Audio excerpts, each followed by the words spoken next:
Kopi Antiks Inspire.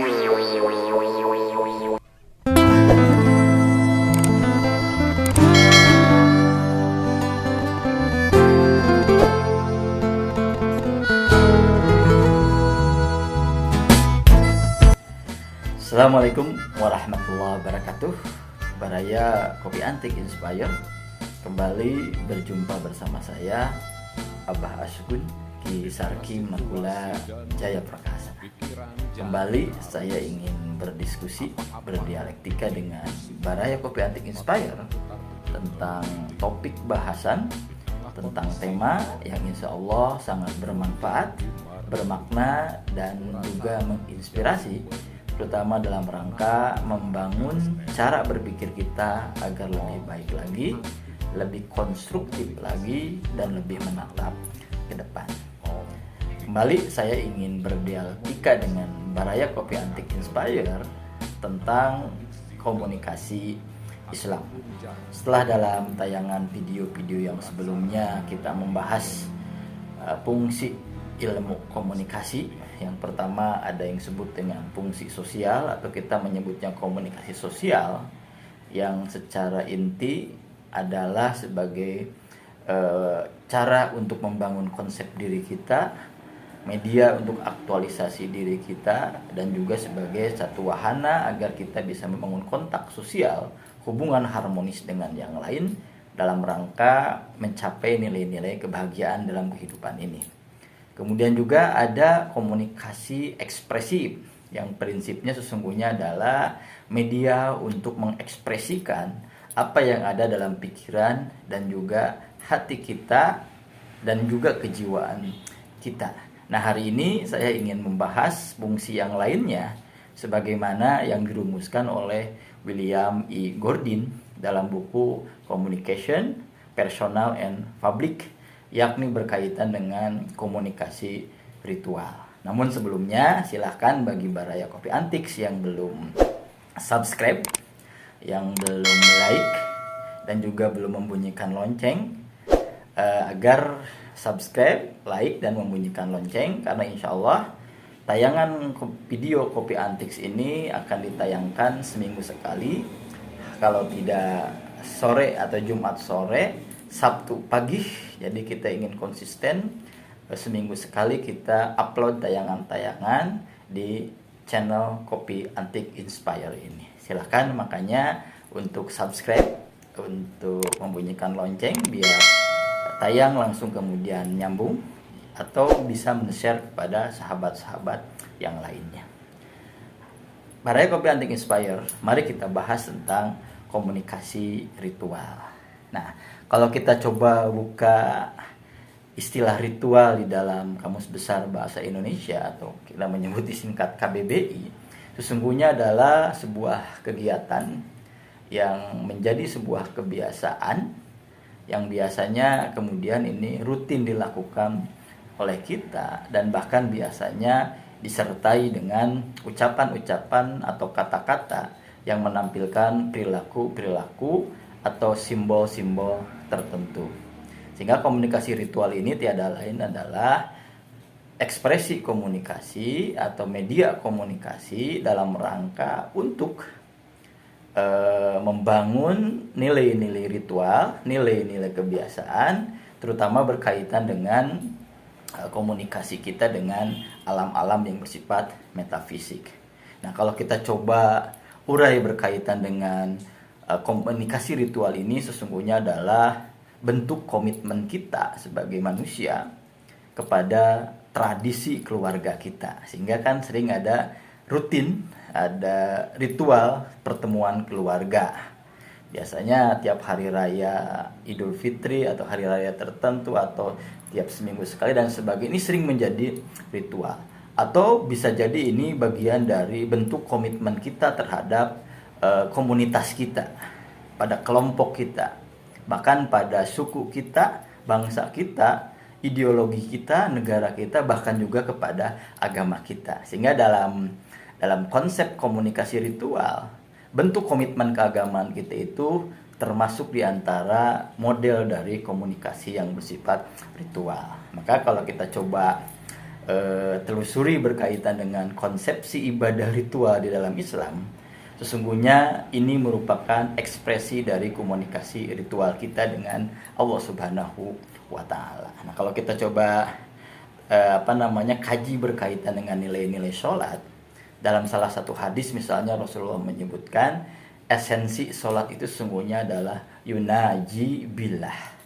Kita sedang bermunajat, kita sedang berkomunikasi, atau dalam bahasa kita sedang ngobrol dengan Allah Subhanahu wa Ta'ala sang Khalik.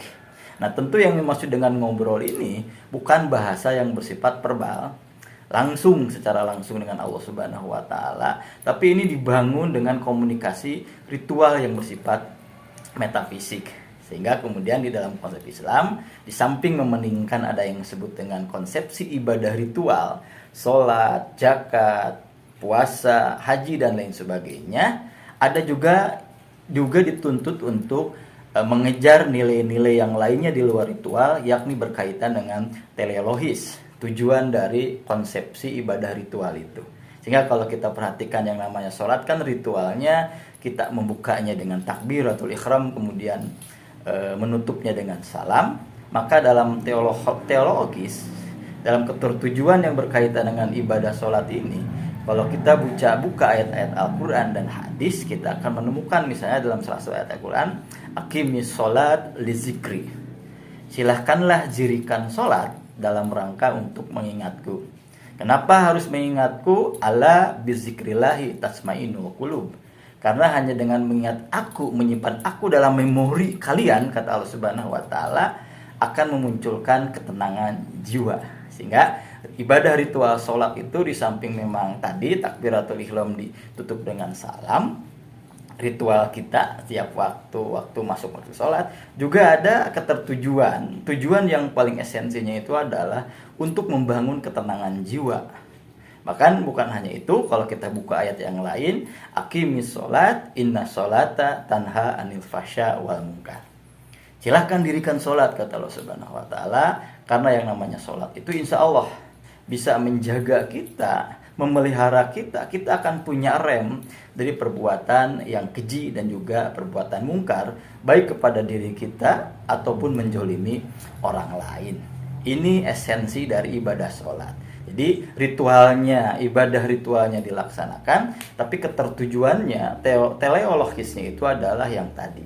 Sholat membangun ketenangan batin kita. Yang kedua kemudian memupuk juga nilai-nilai kesalehan yang bersifat sosial. Ini dari sholat. Kemudian juga haji, kalau kita perhatikan, bukan sekedar manasik kita labbaik Allahumma labbaik, kita melaksanakan sa'i, tawaf, jumroh dan lain sebagainya, tapi yang paling inti adalah ternyata inti dari haji itu adalah haju mabrur. Bagaimana setelah kita melaksanakan haji, ada perbedaan yang signifikan antara sebelum kita menunaikan ibadah haji dengan yang setelahnya. Kalau yang setelahnya kita jauh dari nilai-nilai al-mabrur, nilai-nilai kebaikan, maka setelah haji, al-mabrur, nilai albir ini harus menjadi bagian di dalam diri kita. Ada perubahan yang bersifat intrapersonal dan juga kemudian interpersonal dalam konteks komunikasi yang lainnya. Ada kesalehan sosial yang kita bangun. Inilah yang disebut dengan konsepsi ibadah ritual di dalam Islam, dan sesungguhnya kalau kita gunakan konsep dari William E. Gardin tadi itu, ini bagian dari komunikasi kita dengan Allah Subhanahu wa Ta'ala, komunikasi ritual kita dengan Allah Subhanahu wa Ta'ala. Ini dalam konteks keagamaan. Sehingga kalau kita perhatikan yang namanya komunikasi ritual ini kadang-kadang sering tidak dipahami oleh yang lain, karena memang sifatnya tidak bersifat fisik, tapi lebih kepada bersifat metafisik. Nah, kalau kita perhatikan misalnya salah satu taruhlah kritikan dari sahabat Umar bin Khattab ketika beliau akan mencium Hajar Aswad. Sebelum mencium Hajar Aswad, dia sempat berdialog kan dengan sahabat-sahabat yang lain, bahkan dengan Rasulullah. Kalau seandainya Rasulullah tidak menyuruh saya mencium batu hitam ini, saya tidak akan menciumnya. Inilah yang disebut dengan komunikasi ritual. Jadi sehingga tidak membutuhkan hal yang bersifat fisik. Kalau fisiknya tadi, mengapa kita harus mencium Hajar Aswad yang sudah berkali-kali dicium oleh orang lain dan lain seterusnya. Tapi yang paling terpenting adalah ada komunikasi yang lebih daripada itu. Yang pertama, kalau dalam konteks kejadian Umar bin Khattab adalah komunikasi dengan Allah Subhanahu wa taala. Yang kedua, membangun komunikasi yang harmonis berkaitan dengan bagaimana dia begitu taat, ati Allah wa atiur Rasul. Bukannya taat pada Allah Subhanahu wa taala, juga taat pada apa yang dilakukan atau mencontoh apa yang dilakukan oleh Rasulullah. Jadi kadang-kadang oleh komunitas di luar kita itu dianggapnya sebagai tidak ada bedanya dengan ritual-ritual mistik dari agama yang lain. Karena memang tadi satu hal yang bersifat komunikasi ritual ini sifatnya memang bersifat metafisik. Orang lain mungkin tidak merasakan itu, tapi orang yang melakukannya itu akan sangat merasakan hal yang sangat luar biasa yang tadi itu. Ini yang disebut dengan komunikasi secara ritual. Bahkan kalau kita coba buka ayat-ayat Al-Quran yang lain, dalam berbagai tafsir kita temukan bahwa ternyata dari 25 orang nabi, ada 2 nabi yang pernah diberikan kesempatan berdialog dengan Allah Subhanahu wa taala. Itu pun dialognya bukan bertemu secara langsung dengan Allah Subhanahu wa taala, tapi melalui sebuah dialektika yang bersifat metafisik. Yang pertama, Nabi Muhammad pernah berdialog dengan Allah Subhanahu wa taala, bahkan kata yang paling penting tadi, yunaji bilah, bermunajat pada Allah Subhanahu wa taala secara metafisik. Yang kedua, ada terjadi pada Nabi Musa. Bahkan pada Nabi Musa itu termaktub di dalam surat Al-A'raf ayat 143. Di sana Nabi Musa ketika bertemu dengan Tuhan, bertemu dengan Allah Subhanahu wa taala di mikotnya, di tempat peribadatannya, di tempat ritual untuk berkomunikasi munajat dengan Allah Subhanahu wa taala, wa kallamahu rabbuh. Kemudian Tuhan berkata kepadanya, Allah Subhanahu wa taala berdialek, berkomunikasi dengannya. Tapi pada waktu itu sebelum terjadi komunikasi, kemudian Musa berkata, arini, Nabi Musa itu minta diperlihatkan, Rabbi arini anzur ilaik. Ya Allah, bisakah engkau muncul secara jasad di hadapanku pada waktu itu? Tapi kata Allah Subhanahu wa taala, engkau tidak akan sanggup melihatku. Bahkan Allah menyuruh Nabi Musa untuk melihat gunung. Perhatikan gunung itu, dan ternyata dekat keagungan Allah Subhanahu wa taala, kuasa Allah Subhanahu wa taala, gunung itu hancur sampai kemudian Nabi Musa pingsan. Dan ketika Nabi Musa pingsan, ada kata-kata yang sangat luar biasa. Ini bisa kita gunakan sebagai manifestasi komunikasi kita dengan Allah Subhanahu wa taala. Subhanaka tubtu ilaika wa anna awalul mu'minin, kata Nabi Musa. Maha suci Engkau ya Allah, aku bertaubat padamu atas memaksa dirimu untuk berdialog secara langsung, secara jasadiah, person to person dengan Allah Subhanahu wa taala. Wa anna awalul mu'minin, aku hari ini akan menjadi orang yang pertama kali beriman pada Allah Subhanahu wa taala. Ini dialog Nabi Musa yang pernah takalam, pernah bercakap-cakap secara komunikatif dengan Allah Subhanahu wa taala. Jadi ada Nabi Muhammad, Nabi Musa, dua-duanya pernah berdialog, komunikasi secara langsung, tapi inilah yang disebut dengan komunikasi ritual. Bukan secara langsung berhadapan dengan Allah Subhanahu wa taala, tapi melalui komunikasi ritual yang bersifat metafisik. Yang merasakannya adalah Nabi Muhammad, yang merasakannya adalah Nabi Musa, sampai dia kemudian pingsan seperti itu di dalam tafsir yang dijelaskan oleh para mufasir berkaitan dengan surat Al-A'raf 143 itu. Inilah yang disebut dengan komunikasi ritual. Sehingga sampai kapanpun, sama dengan komunikasi, fungsi komunikasi yang lainnya, komunikasi sosial, komunikasi ekspresif, komunikasi ritual juga ini sampai kapanpun akan tetap menjadi bagian dari kebutuhan manusia. Mungkin barangkali bentuknya bisa berubah-ubah, modelnya bisa berubah-ubah, tapi komunikasi ritual ini adalah sebagai bagian dari pemenuhan jati diri sebagai individu, sebagai anggota komunitas, sebagai anggota dari masyarakat agama, anggota dari masyarakat suku, masyarakat negara dan sebagainya, dan juga sebagai salah satu unsur, kita sebagai salah satu unsur dari alam semesta, sehingga bersifat metafisik. Ini menjadi bagian yang kita bisa dipisahkan dari komunikasi kita sebagai manusia, yakni komunikasi yang bersifat ritual. Bahkan yang terakhir ini saya ingin bahas, kalau kita perhatikan berkaitan dengan olahraga hari ini, terutama dalam event-event yang bersifat besar,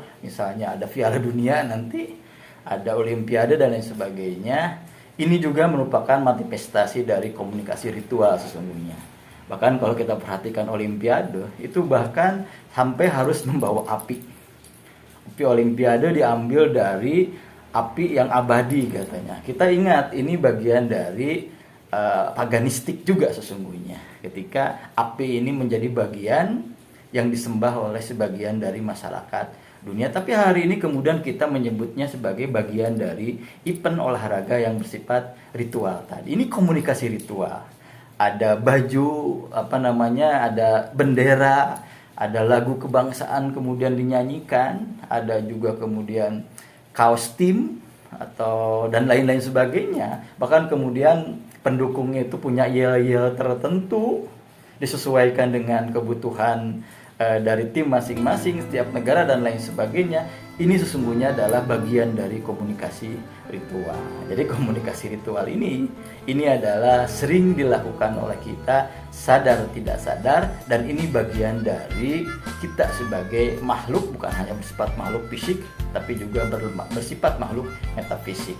Ketika kita dalam keadaan tidak memiliki apa-apa, susah, punya masalah dan lain sebagainya, terkadang kita sering gerentes dalam hati kalau orang Sunda bilang. Kita sering memohon pada Allah Subhanahu wa taala lewat doa yang kita panjatkan di hadapan Allah Subhanahu wa taala. Sesungguhnya ini bagian dari komunikasi ritual kita. Ini barangkali bahasan kita hari ini, komunikasi ritual sebagai bagian dari fungsi komunikasi kita. Demikian, mudah-mudahan bermakna, bermanfaat dan juga menginspirasi. Assalamualaikum warahmatullahi wabarakatuh. Tengah kondisi kering, hati pun jadi merinding, urat saraf jadi pening, menahan diri agar stand